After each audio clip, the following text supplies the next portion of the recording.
the world, shrouded in darkness. The darkness we see is not merely the absence of light, but a profound shadow cast by the weight of human sin, a separation from the light of God. Yet, in the midst of this darkness, a Savior emerges, Jesus Christ, the light of life, stepping into our brokenness to bring salvation. Nikmati penjelasan dari hambanya yang menyampaikan firman Tuhan hari ini. Dan jangan lupa subscribe, like, comment, dan share. Terima kasih. Di Matius 25 ayat 1 sampai 7. Kita baca bergantian ya. Baik. Yang ayat ganjil, tapi tidak bisa bergantian sih ya. Sorry, lupa. Ini Zoom. Saya bacakan aja deh. Iya. Silakan, Pak. Ya.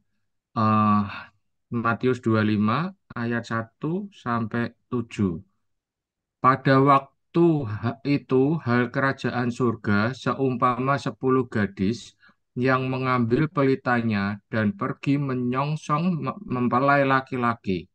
5 di antaranya bodoh dan 5 bijaksana. Gadis-gadis bodoh itu membawa pelitanya tetapi tidak membawa minyak. Sedangkan gadis-gadis yang bijaksana itu membawa pelitanya dan juga minyak dalam buli-buli mereka. Tetapi karena mempelai itu lama tidak datang-datang juga, mengantuklah mereka semua, lalu tertidur. Waktu tengah malam terdengarlah suara orang berseru, mempelai datang, songsonglah dia. Gadis-gadis itu pun bangun semuanya, lalu membereskan pelita mereka. Nah, jadi yang poin saya di sini adalah, coba Bu Tiar, ini ada berapa kelompok personifikasi yang ada di ayat ini, coba. Bisa dibantu itu? Ya, maksudnya kelompok. Iya. Ada 2 kelompok ya, Pak. Ada 2 kelompok, gadis bodoh dan gadis yang 3. Nah, ini ada yang tertulis begini. Yang saya baca ini ada satu lagi, Bu. Waktu tengah malam terdengarlah suara orang berseru. Nah, ini berarti ada pihak lain juga, satu personifikasi lagi yang mengatakan berseru. Kalau aku sih ini bukan berseru ya, mungkin teriak ya, karena kan sudah lama ditunggu-tunggu, nggak datang-datang. Begitu datang, kelihatan datang, langsung, hei, mempelai pria datang. Nah, kira-kira begitu. Nah, selama ini yang kita sering dengar bahwa yang sering dibicarakan di mimbar-mimbar gereja adalah gadis bijaksana dan gadis bodoh, yang satu bawa minyak, sama-sama bawa pelita dan bawa minyak, yang satu nggak bawa cadangan, yang satu masih bawa cadangan sehingga pelitanya itu masih bisa nyala karena ada minyaknya, cadangannya itu. Nah, yang saya mau tekankan di sini adalah baik gadis yang bodoh ini maupun gadis yang bijaksana ini, tertulisnya adalah tetapi karena mempelai itu lama tidak datang-datang juga, mengantuklah mereka semua, lalu tertidur. poin saya adalah di kata tertidurnya. Jadi sama-sama yang bodoh dan yang bijaksana tuh sama-sama tertidur.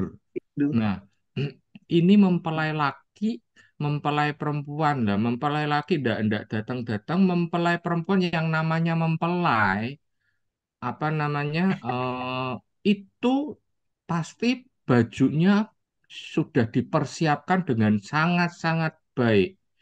Nah, apa namanya, eh ditunggu, ditunggu, nggak datang-datang tidur. Nah, nggak ada yang namanya tidur itu tidur-tidur cantik itu nggak ada. Nah, apa namanya, waktu tidur ya nggak tahu mungkin ada yang ngorok, ada yang mangap mulutnya, ada yang ngiler atau gimana lah. Nah, waktu mempelai pria datang, pertanyaannya begini, bajunya itu sudah kusut semua. Modelnya mungkin mempelai, kalau bayangan saya sih mempelai wanita itu kan rambutnya sudah disemprot sana sini, dikasih lipstik, bedak apa-apa. Lah nek yang tidur ngiler terus listriknya lah sama lipstik sama bedaknya ya jembret semua gitu loh. Nah, nah seringkali begini, apa namanya, sekalipun kita bawa minyak, tapi kita nggak tahu saatnya, nggak punya daya tahan untuk menunggu sampai mempelai pria itu datang. Dalam artian bahwa Tuhan itu mau kita kemana, bukan datangnya datang dalam konteks akhir zaman, bukan itu yang aku maksudkan. Yang aku maksudkan bahwa Tuhan itu menghampiri kita, Tuhan itu mau kita untuk kemana, untuk ngapain, melakukan sesuatu untuk Dia, entah itu bergerak pelayanan keluar, entah itu Tuhan gerakin untuk memberkati orang, atau entah itu Tuhan suruh kita untuk belajar sekolah Alkitab. Nah, banyak hal yang di situ yang Tuhan mau untuk kita lakukan, tapi ternyata kita tidur. Nah, s- uh, ayat ini itu seringkali menjadi bahan perenunganku bahwa kita mengikuti Tuhan, kita berapi-api untuk Tuhan sana sini, pelayanan sana sini. Pertanyaannya adalah, benarkah itu yang menjadi bagian kita? Nah, seperti itu. Nah, waktu Tuhan gerakin untuk ke sana, kalau bagian aku dari dulu memang di bagian doa, tapi bukan doa untuk mendoakan personal perorangan ya. Aku lebih banyak ke arah kota dan bangsa. Nah, yang beberapa waktu yang lalu eh, Tuhan bawa aku untuk doa keliling eh, 2 kali 7 hari. Nah, buat aku begini, orang Jakarta tuh kan banyak toh. Nah, kok ya aku ini bukan KTP Jakarta, KTP-nya Surabaya. Nah, kok ya Tuhan yang suruh aku, ya salah satu mungkin mungkin juga ada yang lain. Tapi poinnya aku kan dari sekian banyak juga orang Jakarta yang ada, lah kok Tuhan suruhnya aku kayak gitu kan. Terus sudah sudah muter 7 hari yang pertama, lah kok masih ditambahi. Nah, setelah hari yang terakhir tuh hari Jumat kemarin itu badan rasanya capek semua, tidur seharian itu ndak mampu belum mampu untuk recovery semua gitu loh. Mungkin 2 2 3 hari istirahat baru lumayan lah. Ya seperti itu. Nah, cuma begini, yang saya terima dan ayat ini juga nancep di hidupku nih, ayat Yeremia 29 ayat 7. Bisa dibuka sama-sama. Isinya adalah usahakanlah kesejahteraan kota kemana kamu aku buang dan berdoalah untuk kota itu kepada Tuhan, sebab kesejahteraannya adalah kesejahteraanmu. Nah, kita lahir, kita tinggal, kita kita lahir, kita tidak bisa memilih lahir di kota mana, di bapak ibunya siapa. Kita tinggal, kita itu masih bisa memilih. Kalau sudah seumuran kita kita ini kan masih bisa memilih. Nah, memilih atas pilihan Tuhan atau memilih atas keinginan kita untuk tinggal di kota A, kota B. Nah, tetap itu yang namanya itu tinggal di kota itu dan firman-Nya berkata, berdoalah untuk kota itu kepada Tuhan sebab kesejahteraannya adalah kesejahteraanmu. Ini agak ekstrim ya. Kesejahteraannya adalah kesejahteraanmu. Kata kesejahteraanmu ini perlu digarisbawahi bahwa artinya apa? Kalau kita jarang sekali berdoa untuk kotanya nggak bisa berkembang. Nah, terus kalau juga ekonomi kita tuh tidak berkembang-berkembang, ini firmannya sudah jelas tertulis bahwa kesejahteraan kota adalah kesejahteraanmu juga. Nah, di sini ini apa namanya? Berarti kalau aku mau sejahtera, sederhananya ya aku juga harus eh, mendoakan kota tempat aku tinggal. Nah, bodoh-bodohnya aku apa namanya? Menangkapnya itu seperti itu waktu aku awal-awal terlibat di dalam pelayanan doa. Nah, terus kita ini tinggal di Indonesia. Tuhan taruh kita lahir di Indonesia dan tinggal di Indonesia. Nah, ini ada yang unik dari Indonesia bahwa Indonesia ini ada di dalam Alkitab, negeri di timur yang banyak Bani Kedar, yang banyak apa namanya pulau-pulau. Nah, itu di kitab apa tuh lupa tuh. Nah, di Yesaya atau di mana. Nah, poin saya adalah negeri di timur. Nah, apakah Bapak Ibu pernah tahu ada yang kalau kita punya globe itu ada garis-garis yang horizontal sama melintang? Nah, ternyata garis-garis lintang itu, garis bujur bumi itu ternyata sudah tercatat di kitab Habakuk 1 ayat 6 loh. Coba kita periksa ya. Dibuka Alkitabnya Habakuk 1 ayat 6. Sebab sesungguhnya akulah yang membangkitkan orang Kasdim, bangsa yang garang dan tangkas itu, yang melintasi lintang bujur bumi untuk menduduki tempat kediaman yang bukan kepunyaan mereka. Nah, garis lintang dan garis bujur itu ya mungkin aku tidak tahu persisnya di tahun berapa ya, tapi yang jelas kan yang pasti itu di tahun setelah Tuhan Yesus lahir dan mati dan bangkit. Nah, tapi ini kan ditulis di kitab Habakuk jauh sebelum eh, Yesus lahir, jauh sebelum teknologi kesepakatan untuk membagi eh, bumi menjadi belahan barat, belahan timur, lintang berapa, bujur berapa. Ini sudah ada loh. Dan kita itu eh, mendapatkan privilege tinggalnya di timur, di bumi bagian timur. Nah, waktu aku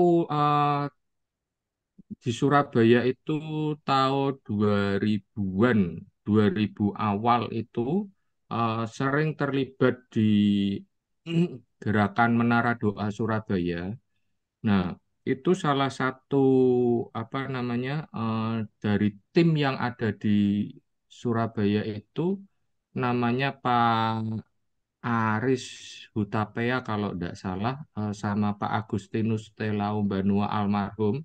Eh, Nah, mereka ini sempat mengatakan bahwa ada waktunya itu Indonesia itu termasuk bumi bagian barat. Jadi itu kan kalau garis apa lintang itu kan harusnya lurus gini kan. Barat sama Hmm. timur ini kan baginya jadi dua gini. Nah, ini yang aneh tuh dari atas turun ke bawah, waktu sampai di Indonesia itu saya belok, terus turun lagi, belok lagi, baru turun. Nah, ini ada yang aneh.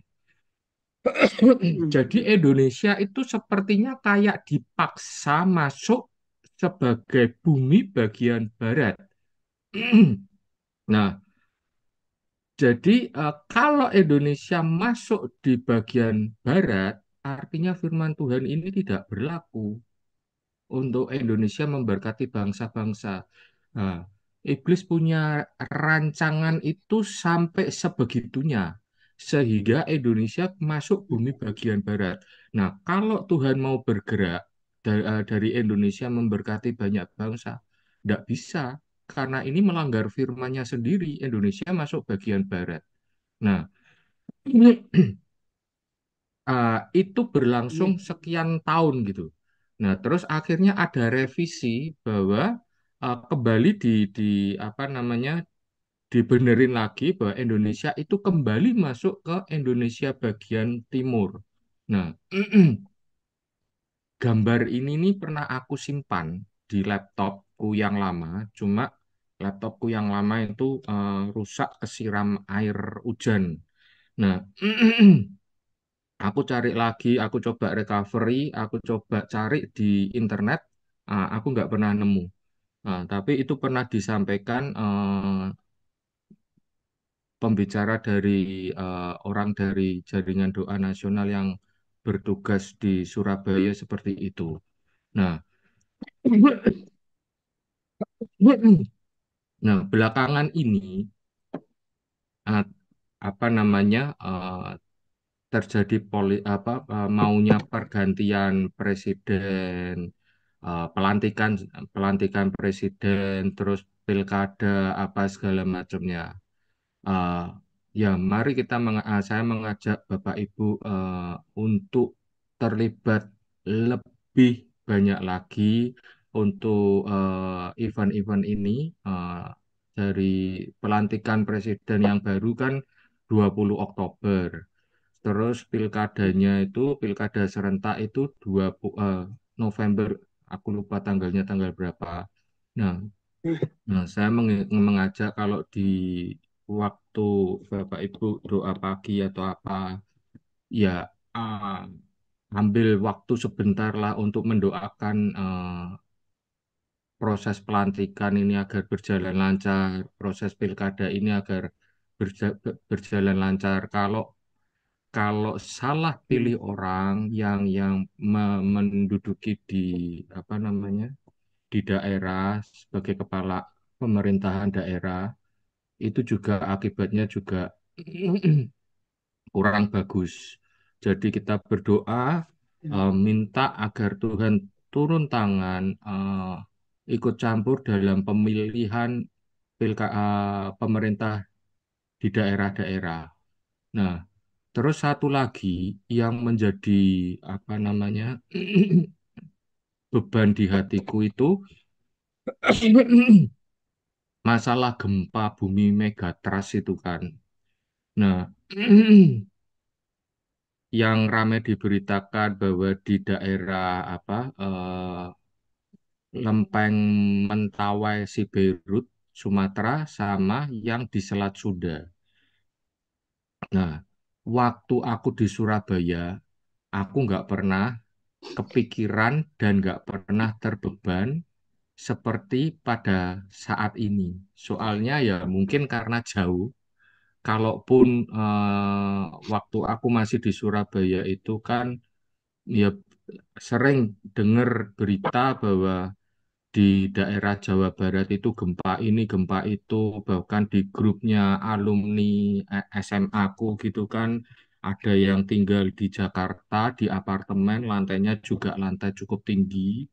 Eh, Waktu gempa pun juga apa namanya, gedungnya goyang-goyangnya betul-betul kerasa karena semakin tinggi kan semakin kerasa sampai temanku ini lari-lari ke bawah pakai tangga darurat dari atas sampai ke bawah itu ya itu diceritain semua tapi tetap nggak bisa ngerasain maksudnya nggak bisa ngerasain beban yang sebesar ini gitu loh untuk Megatrust yang di Selat Sunda tinggalku di apartemen lagi. Nah, lantainya juga lantai yang lumayan tinggi lah 20 ke atas. Nah, jadi aku sekarang ini merasakan bahwa ya apa ya kalau kalau apa namanya itu Megatrust itu sampai bergetar dan itu sampai terjadi kita nggak pernah tahu BMKG pun juga ngomong kita nggak pernah tahu kapan itu terjadi. Cuma aku baca ininya aja, lempengnya tuh kira-kira lebarnya itu 200 kilo yang ada di Selat Sunda. Nah, yang di mana di Mentawai kalau tidak salah juga kurang lebih segituan. Di Jepang ada lempeng juga yang kemarin yang terakhir gempa itu skala 6,9 atau berapa itu. Nah, apa namanya? Terus aku berdoa ke Tuhan, Tuhan lah terus kalau gempa ini terus ya apa? Apa namanya? Caranya berdoa nih gimana? Nah, apa namanya? Tiba-tiba itu ada firman rema dari Tuhan. Ini rema ini keluar pada saat saya doa keliling yang kedua, mungkin hari kedua atau malah hari terakhir doa keliling. Firman ini, rema ini keluar, bunyinya begini. Beginilah firman Tuhan, langit adalah tahtaku dan bumi adalah tumpuan kakiku. Rumah apakah yang akan kamu dirikan bagiku dan tempat apakah yang akan menjadi perhentianku?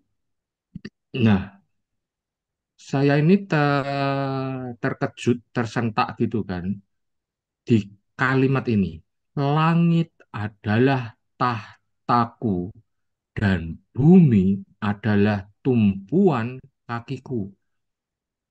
Tiba-tiba itu di kepalaku, loh, berarti nek Tuhan menjejakkan kakinya di bumi, ya harusnya yang pergerakan di bawah tanah itu, yang namanya pergeseran di bawah tanah itu stop.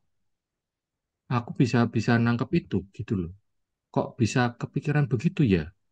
Nah, jadi yang aku lakuin sekarang ini lebih ke arah deklarasi firman Tuhan yang ini, yang ngomong langit adalah tataku dan bumi adalah tumpuan kakiku.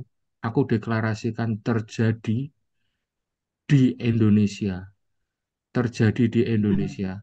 Nah, jadi lebih ke arah memperkatakan firman Tuhan yang tepat, yang pas dengan kondisi yang ada. Ini aku sering perkatakan. Nah, Jumat ini aku ke ada di gerejaku ada yang namanya Pondok Daud, pujian penyembahan di sana dan doa. Ya, aku akan juga membawakan, uh, uh, men-sharingkan uh, firman Rema ini untuk dideklarasikan sering-sering di sana gitu. Karena apa? yang aku pahami megatrust, gempa megatrust itu yang di Aceh itu kan kerusakannya kan luar biasa mengerikan gitu loh. Nah, jadi aku juga nggak kepingin juga bahwa itu terulang. Kayak gempa-gempa bumi yang kecil-kecil sih oke lah. Tapi kalau yang sebesar itu dan menimbulkan kerusakan yang semengerikan itu, iya, wah itu kita harus betul-betul banyak berdoa agar itu nggak terjadi. Pemerintah di dunia manapun juga, di negara-negara maju pun, tidak sampai sekarang ini tidak punya teknologi, tidak punya kemampuan peralatan yang untuk mengetahui gempa megatrust ini tidak ada. Cuma punyanya ya seismograf itu, ya pelacak gempa, tapi kan juga tetap bagaimanapun juga kalau gempa itu terjadi nggak bisa dihindari. Nah, ya dengan adanya kita berdoa bareng-bareng banyak deklarasi firman ini, ya saya sih berharap bahwa gempa itu tidak akan pernah terjadi, terutama di Indonesia. Amin. Seperti itu. Amin. Ya, itu sharing firman yang aku bawakan pagi hari ini. Ya, saya kembalikan ke Pak Surbakti atau Bu Nelly gitu. Terima kasih, Tuhan berkati.